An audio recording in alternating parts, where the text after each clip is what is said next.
Is Mykel Williams fool's gold at the defensive end position in the NFL? Let's find out.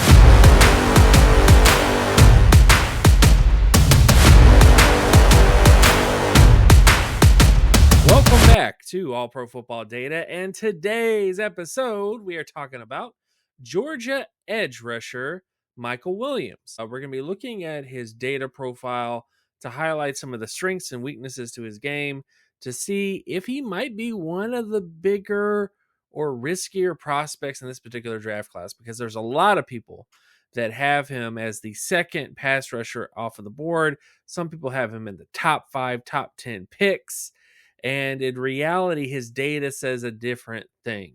So we're going to take a look at his data. We're going to look at some potential comparisons for him, see how to project him at the next level. With all that stuff out of the way, let's get to his profile, starting with his production traits. His solo tackle, sack, and tackle for loss market share scores 25 percentile in terms of solo tackles, 41 percentile in terms of sacks, and 44 percentile in terms of tackles for loss. Since the 1989 NFL draft class, Mykel Williams is below average. He's significantly below average, especially in solo tackle data, which is a huge concern. For the most part, he was only a pass rusher. He wasn't going sideline to sideline making plays.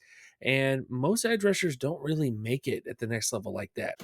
Now, I will say this. Typically, you will have some players that are underperforming in terms of their production, but typically those players did better in terms of their sack and TFL market share compared to a guy like Mykel Williams, who was suffering in terms of solo tackles. For example, guys like Javon Walker had above average solo tackle data with below average sacks and TFLs. Guys like Clay Matthews, same difference. Ezekiel Anza is another edge rusher that is in that similar vein to those types of pass rushers. For the most part, you don't have to have a whole lot of sacks and tackles for loss, but you do need to at least be above average in terms of solo tackles, because it shows that you have that nose for the football, even though you're not exactly getting into the backfield and getting sacks and tackles for loss. And Mykel Williams is just not showing that. Then when you look at his other data, taking a look at his pass deflection and forced fumble market share, 49 percentile in terms of pass deflection data, and then 69 percentile in terms of forced fumble data. He does hit at least above the starter averages in terms of his forced fumble data, but not that impressive overall when you look at his overall picture of production. Now, one thing that might be a positive for him is his age and competition data. Taking a look at his age, he had a 99 percentile age score. That's the biggest thing that a lot of people are banking on, is he is a really young prospect. Even though he wasn't the most productive player, you could unlock some of that potential as he grows in the NFL.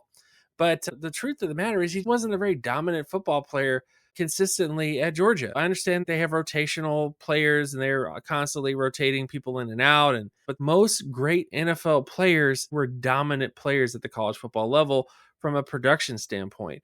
And Mykel Williams is not getting it done.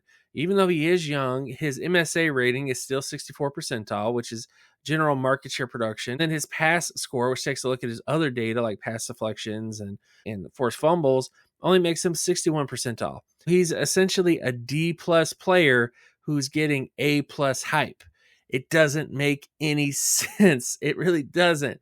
Now, there is one metric comparison. When I went back into the data, I was trying to look for a comparison for Mykel Williams, and the one player who really stuck out the most was Chauncey Davis. Both Chauncey Davis and Mykel Williams scored around the 25 percentile in terms of solo tackle data. Both of them were below average in terms of sacks and TFLs. Both of them had underwhelming pass deflection and forced fumble market share. Mykel Williams, he was a little bit better than Chauncey Davis. Age-wise, similar situation. MSA rating and pass rating.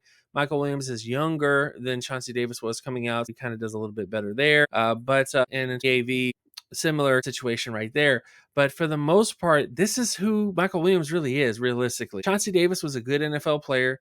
He was a rotational pass rusher at the NFL level, but he was never a dominant player. He also played at a pretty prestigious program at Florida State at the time, and I think they're very similar from that kind of perspective. When it comes to a guy like Mykel Williams, and I don't like to be that guy.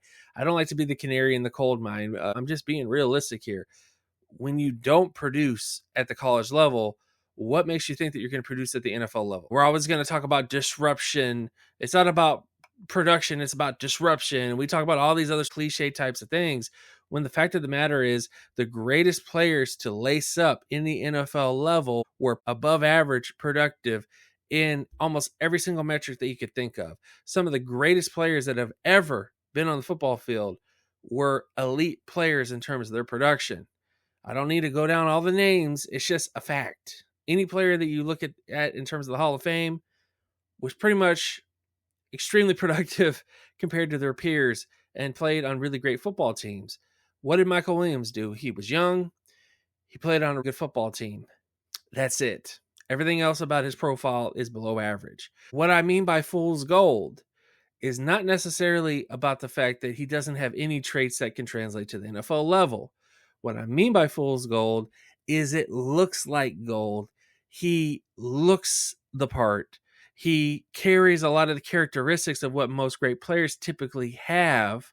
But when you really examine it, you examine the details of him and his data and his analytics, he doesn't come off looking like a gold prospect. He just doesn't. He looks like fool's gold. He looks like something that looks like gold, but isn't.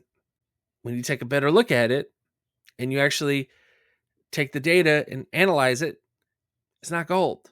This isn't to say Mykel Williams is going to be a bust, but it is to say simply this. Mykel Williams, and based on all of his collective data, is looking more like a player who's going to need more time to develop at the NFL level. And best case scenario, you get a decent pass rusher, but this is not something that you invest top 10, top 20 capital into, especially in a draft class that has multiple pass rushers with better resumes in this particular draft class.